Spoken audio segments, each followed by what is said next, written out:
a lot happening right now with the Israel-Iran situation.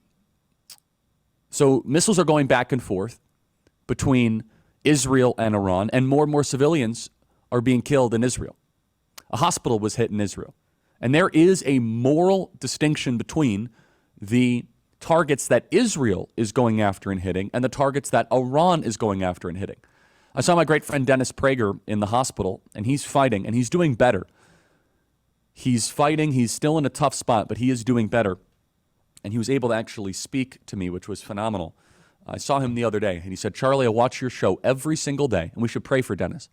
He says, even if it is 2 sentences, please, this was his plea to me, please remind people the moral difference between Iran and Israel. I said, you're right. Dennis, you're right. I said, I will do that, and I think that's very important. So Iran is targeting hospitals.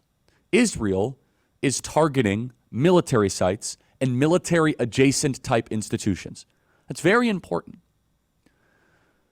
So the Israeli government is starting to signal alongside U.S. lawmakers who are doing more than signal. They're just saying it, that we need regime change. Now, this is very important. Of course, I don't want the mullahs to stay in power. Nobody in this audience does. No one likes the mullahs. No one is sympathetic. And then some of the smear merchants online say, oh, Charlie Kirk is a defender of the mullahs. Yeah, that's right. You know, in my private time, I think about how we can do our best to strengthen the mullahs. I mean, it's just an outrageous, ridiculous, sloppy accusation. Instead, what we're saying is that mass, sudden destabilization of a regime with no plan in place, no will of the people, does not work. Period. And so here's some questions that I have, and we must repeat. We trust President Trump's judgment completely here. He is a man made for this moment. I'm here in Washington, D.C., having a lot of different meetings, meeting with a lot of different people. And I can tell you, President Trump, he is made for the high-stakes, high-pressure situation. And I trust President Trump to be able to solve this. After COVID, though, and after we've seen with all of the misleading narratives, I have been trained to challenge assumptions and to ask critical questions. And I do have some questions that I would like the Israeli government or for some people to answer. I think it's very well intended. If Fordo is bombed by either the Israelis commandos or the United States bunker busters, will it totally take out Iranian nuclear capacity? And if so, for how long? How hard is it for the Iranian government to build a bomb if you really want to? Was Iran slow walking towards a bomb, or were they sprinting towards a bomb the last couple of years? How long does it take to sprint towards a bomb if you really want it? How long does it take to get a bomb if it's your number one priority of a government? I'm curious. I don't know. Here's another question. We have destroyed, or Israeli has destroyed, the uranium enrichment of Iran. How much uranium has already been enriched? I don't know the answer to that, but I think it's interesting. What assurances can we as Americans have that a bombing of such a facility will result in no nukes for Iran? I don't know the answer to these questions. And will that end the program permanently or buy us time? And President Trump has been so consistent here. For 10 years, he's talked about nuclear. In fact, can you guys find a piece of tape here? Not about the Iranian nuclear program, but President Trump talks about his uncle who worked at MIT, and he talks about just the impact of nuclear. Do you remember in the first campaign, especially in 2016, he would go on 5 or 6 or 7 minute rants about how horrific nuclear is? I think Blake knows what I'm talking about here. He would go on, he has been so consistent about if once things go nuclear, there is no going back. That's right. President Trump used to talk about how his uncle, Dr. John Trump, who was a nuclear doctor at MIT, I'm right. It's an unbelievable clip. He would say it repeatedly.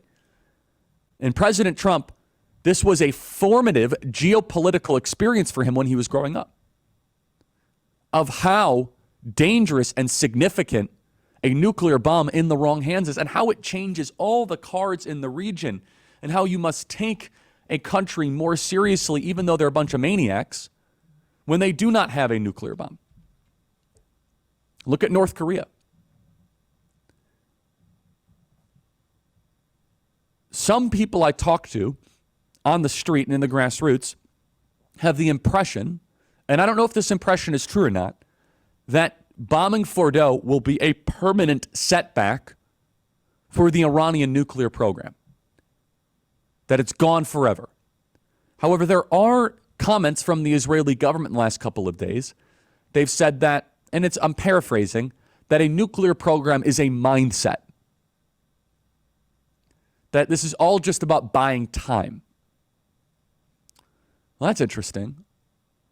If you're saying that a nuclear program is just a mindset, then you're actually arguing for regime change. And in some ways, you can actually, all those roads end at regime change. That's one of the reasons why I have been so outspoken against regime change the last couple of days. Is because, and I don't know the answer to these questions, but I do know that Pakistan, which is not exactly a wealthy country, and by all measures, a very third world country, has nuclear weapons. So if Pakistan, because they have them because India has them, and I'm not even saying that Pakistan shouldn't have them. I know Pakistan hasn't threatened us. That's not the argument that I'm making. The argument I'm making is that if a country wants to have nuclear weapons, it appears that you can actually get to nuclear weapons. And that it's not just a technical capability argument. It's that if a government really wants them and they have the intentions to get them, the evidence shows that they can get them. Therefore, does that beg the question for the removal of a regime? Do all of these arguments and all of these roads lead to regime change? And I do want to say, though, we started the argument about a week ago saying that some people were saying this is Israel's war, just let them bomb nuclear targets and get out. Why is it that some people are now saying, well, now we need to bomb the Ayatollah because the Ayatollah is actually the nuclear program? Those are two different arguments, actually. Now, they'll say they're the same argument, which actually, bizarrely, it is the same argument, but it's actually very different. Because a nuclear program will continue to be alive as long as a government wants a nuclear program. Because in the modern era, even a poor country that can put all of its resources together can get at least in the process towards a bomb. And I guess my question is, how many of you in this audience want to believe that it could be taken out solely from the air, when is there a reality that it actually only gets changed when the regime gets toppled over? And that's when we're getting into highly risky, very, very dangerous grounds. When we are starting to get into terrain where we want to, as a Western nation, impose and displace and have a regime change war. Now, if the Persian people want to rise up and exercise self-determination, and they want to take back their government, we'll be the biggest cheerleaders for them. Of course we will. It's not even a question. In fact, I might even entertain, okay, you can offer internet service. You could do a little bit of nudging type stuff. If you're seeing the demonstrations are not radically Islamic, by the way. These are prudent decisions.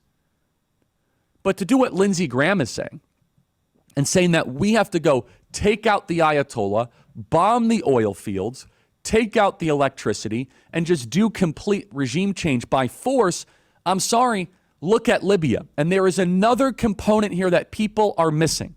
Why do you think Iran is holding on to their nuclear weapons so much? It's actually not in their best interest. Well, it actually is. There is one major reason why Iran refuses to give up their nuclear program voluntarily. You know why? Libya. I'll explain more in a second. But first, play cut 374. I had an uncle, a great professor at MIT for many years. We used to talk about nuclear a lot. He understood nuclear very well. And even then, that was many years ago, my father's brother, Dr. John Trump, and I think he was the longest serving professor in the history of MIT. I think 41 years, very smart. We used to talk about nuclear. And he used to talk about the power of nuclear, and I'd say, Uncle John, you're not. We're a briefcase the size of a regular briefcase would do damage that I don't even want to discuss.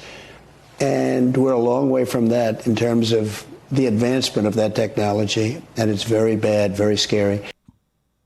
Phenomenally morally clear and consistent.